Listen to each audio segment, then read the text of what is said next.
Hey guys, so here we go, the first of my 30 days alive. So today, one of the first requests I got was to talk about self care. So this is going to be a fascinating conversation because self care from the perspective of a freaking narcissist is completely wild. Hey Jennifer, dang, hey Sarah, Andre. Wow, it's popping in here today.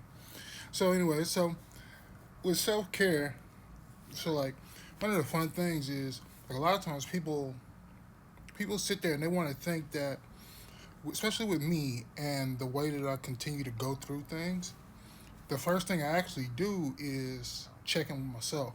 I check in with what I want to do, what I want to accomplish. That's the most important part of self care. What is it that you need to do in order for you to feel your best? Because taking care of yourself allows you to take care of other people. If you try to do anything else, if you think about it, if you're not taken care of, how do you expect yourself to be strong enough to take care of your children? How do you expect to be strong enough to take care of your spouse if they get in trouble, or your parents, or your family members, friends, someone at work, whatever it is? The ability to actually take time to check in, look at yourself, and say, okay, this is what I need to do. But then also, it's understanding that these things can be going to the gym. Because, for me, that is actually my foundational piece.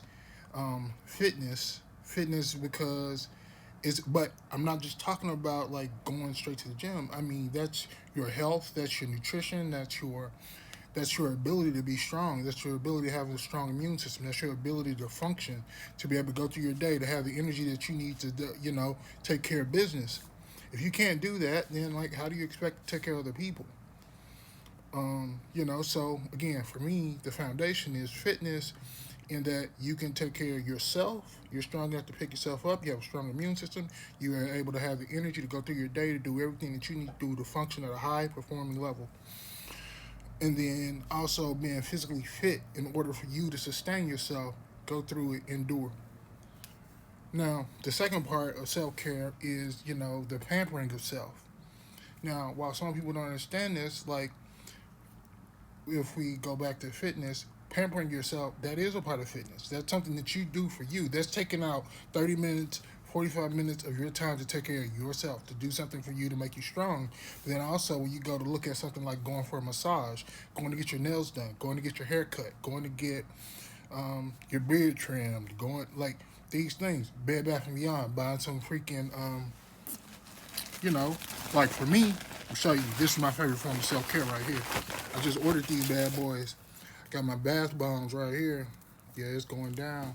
I got that one. I got that one for tonight, right here. Got this bad boy for tomorrow or whenever. You know, you gotta you have to sit up there, take time, take care of yourself, take care of what gives you comfort, what gives you peace.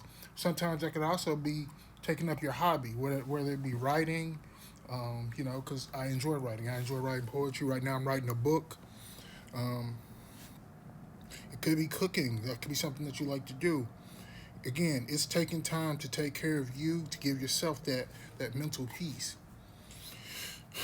Now, I'm going to talk about the most important part. This is the third one. My third biggest recommendation when it comes to self care is, how do you talk to yourself? Oftentimes, we are our biggest critics, and honestly, we are the only critic that truly matters. If you're the one that's sitting up there saying all those negative things about yourself, hey, Samson, what's up, brother? Good to see you. But if you're the person that's sitting up there saying all those negative things about yourself, then you're gonna be that person that's gonna put you down. You're gonna be the first person to tell you you can't achieve something. You can't do something. You have to cut that off. You have to be able to sit up there and say, look, this is the goal. This is what I'm going to achieve. Whether that's going to be right now or that's going to be in 20 weeks, 20 minutes, whatever it is, you have to be that first person. You're the first line of defense to decide if you succeed or not. How long it takes is irrelevant. What does matter is if you believe that you can do it. If you're sitting up there, if you're the person that's saying, hey, I'm always going to be fat, then guess what? You will always be fat. You're going to be right. What's up, Nao? It's good to see you, brother. I'm so glad you made it. Man, I miss you. I'm gonna like, as soon as I get this stuff straight, I'm gonna have to come hit some rolls with you. I'm ready to hit that. I've been missing training. I really want to grapple. Man, thank you, Samson. I appreciate you, brother. Man, it's good to see you and Pops and everybody. Y'all doing good down there. Like soon, when I can travel again, I'm gonna have to come visit. Man, I got everybody on here. I'll shoot. Then, like, the other part is, with that whole self care thing, man, is like, if I sat there in the hospital and when they were telling me, like, that lady gave me that whole list of things for the surgery, going like she gonna cut a hole in my head. Man, I was freaking out. But if I sat up there and I went with, oh well, guess what? This gonna be the worst thing possible. And guess what? I could have talked myself right in the dead. No, I just said, all right, cool. I went with it. Now I ain't gonna lie. Right there before going into surgery, I had anxiety through the roof. That last 30 minutes before they took me back there in the room, freaking the hell out. I like to lost my mind. I was like, y'all got to be kidding me. Like, we gonna go back there, y'all gonna drill a hole in my head, and then y'all gonna cut my ear, and y'all gonna stick. I'm like, and then we just hoping that nothing like cut through, and then I'm gonna have to worry about y'all possibly cutting through. Man, this is crap. I see you too, Waleska.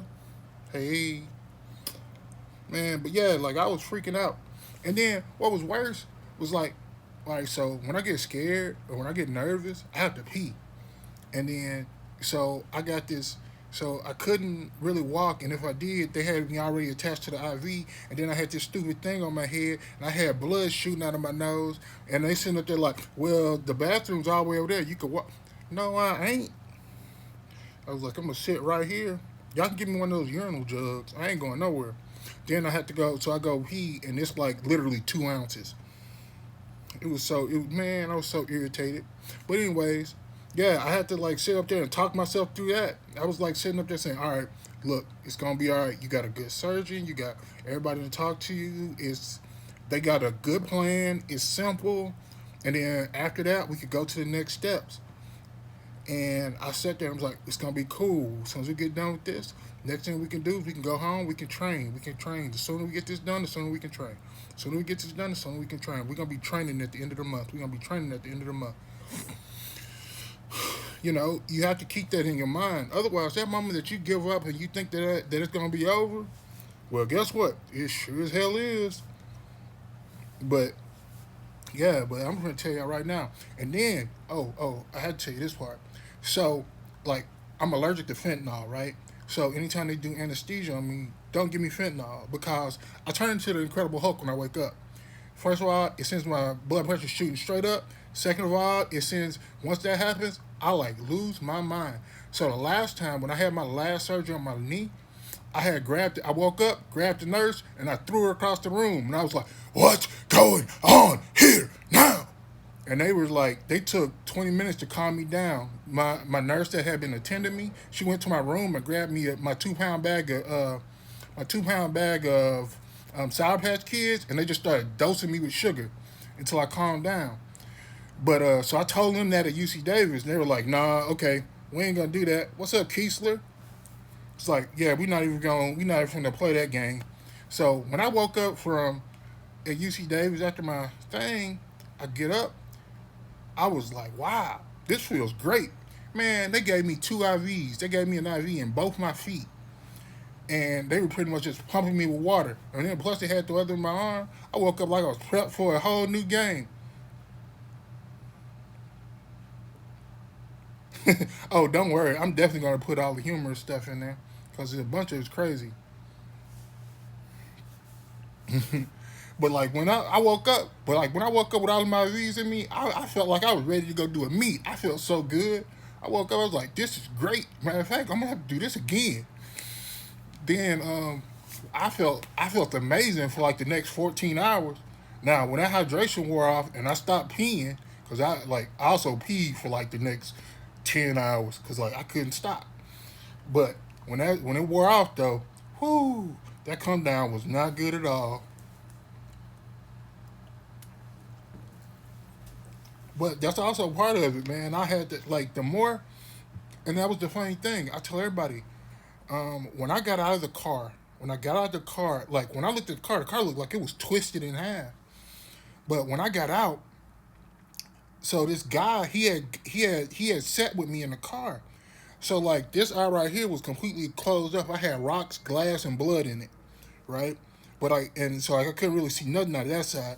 And this side, like, so I couldn't blink it, and it was just like popped wide open, and it was like super blurry.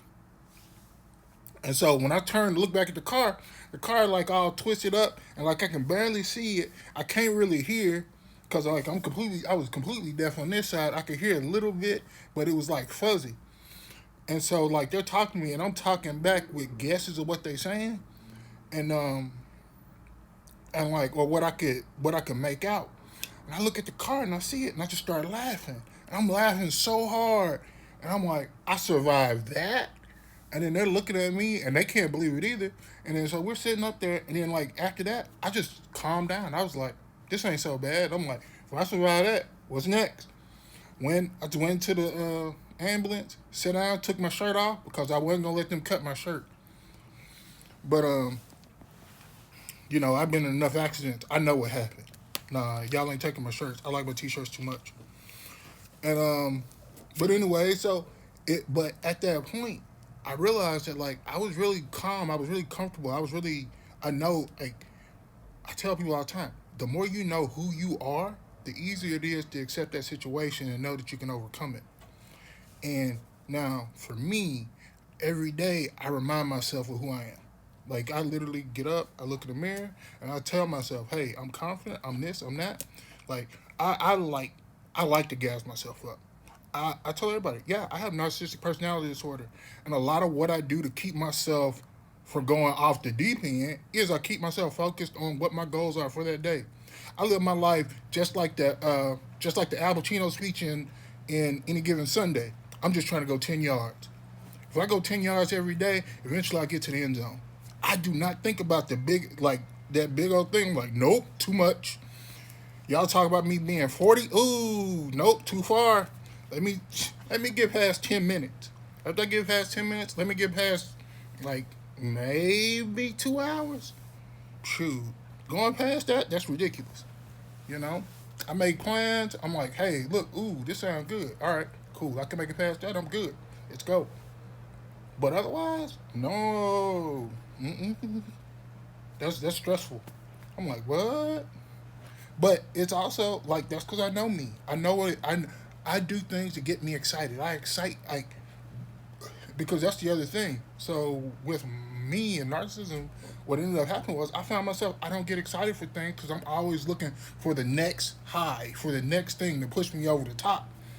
So it's always looking at, and I tell like when I'm coaching people, I'm like, look, if you're looking at your goals, like you have to look at it as you're trying to get 1% better or 0.00001% better. If you can do that if you can look at that little bit and go better, then guess what? You've done it.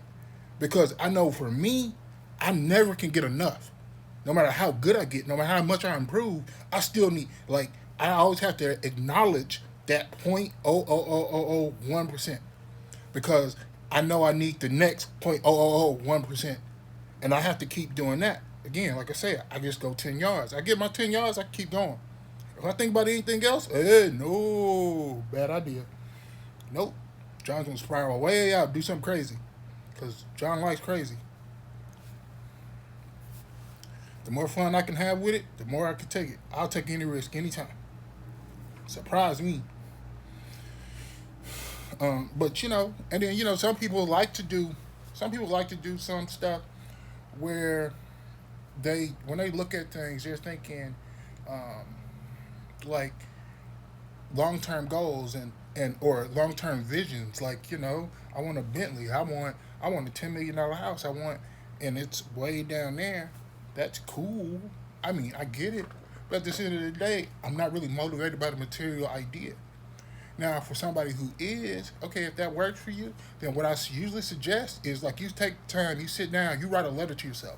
You write that letter to yourself, and you write your letter, but you write it in the face of In order for that person, that version of you to exist, what did they do in order to obtain and achieve the things that you are saying that they achieved?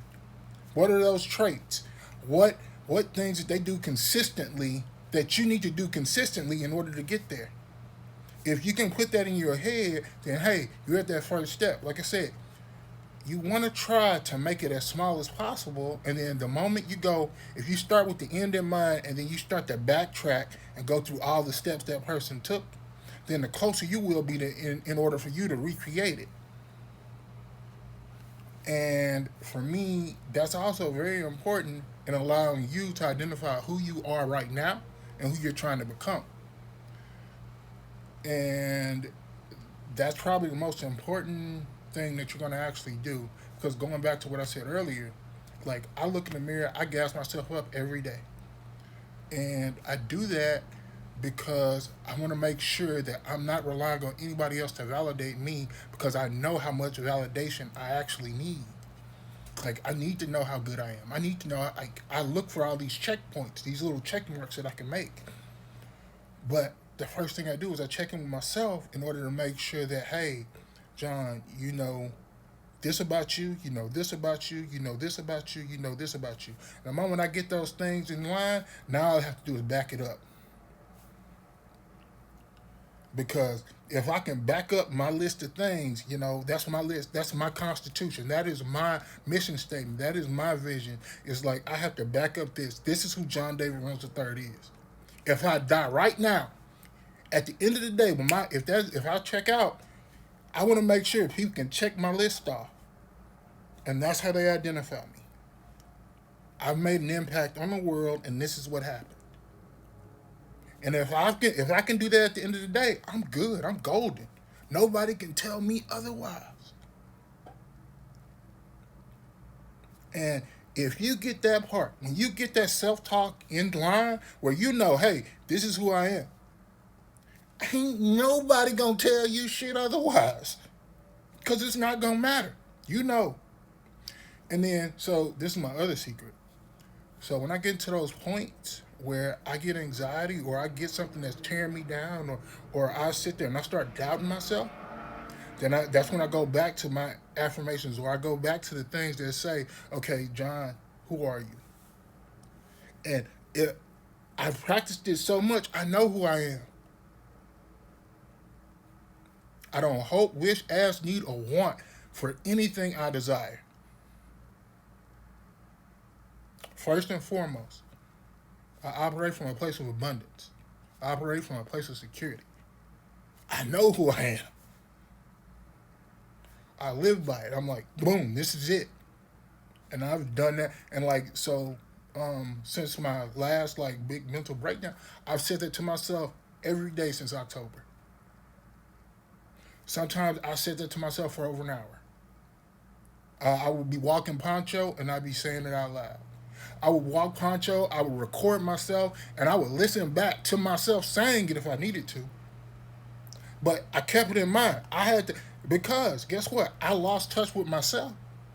That moment I lost touch with myself, I lost touch with reality, I lost touch with who I was, and what I wanted to accomplish. So guess what? The only person that could tell me that, there's no therapist, there's no doctor, there's no lawyer, there's no my mama, my sister, my daddy. Nobody could do that. That was just me. That was up to me. In a moment, I reminded myself of who I was. And then I listened to myself tell me who I was. Then I looked at myself telling me who I was. I said, oh yeah, that's who I am. I am that motherfucker. And that's not gonna stop me. That's not gonna stop me. That's not gonna stop me. That's not gonna stop me. And I'm not gonna die. I got stuff to do. And again, like I said, I just gotta go 10 yards. So the most important thing you can do in order for your self-care is get your talking to yourself right. Let people think you crazy. I don't care how much you talk to yourself. If you know who you are and you know how strong you are up here and you tell yourself who you are and you make sure you don't forget that, ain't nothing gonna stop you. Not today, tomorrow, any day of the week.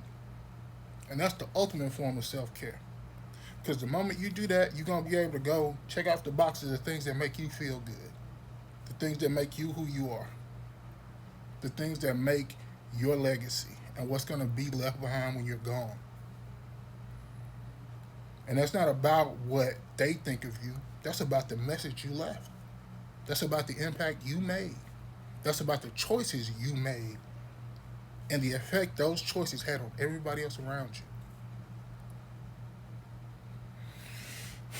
All right, so I think that's what I got on self care. Thank y'all for coming. I appreciated it. Um, this was pretty cool. I got 29 more days of this, so we're gonna see how this go. Kind of excited.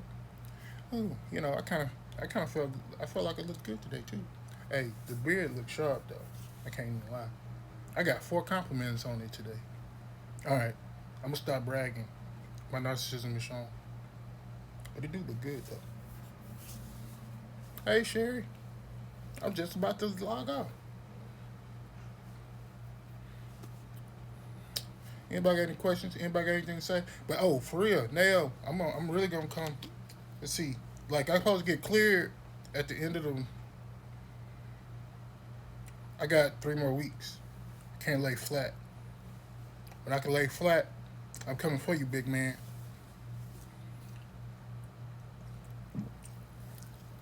Got a hole in my lip. Yeah, I can't control this side of my mouth, so anytime I take drinks, it just fall out over there. Whatever. It's okay. I own it. Um. So yeah, thank you guys again for showing up. I had fun. I'm gonna enjoy it. I'll be back again tomorrow. Thank you. If y'all have any other topics y'all want me to discuss, leave them in the comments. Send me a message.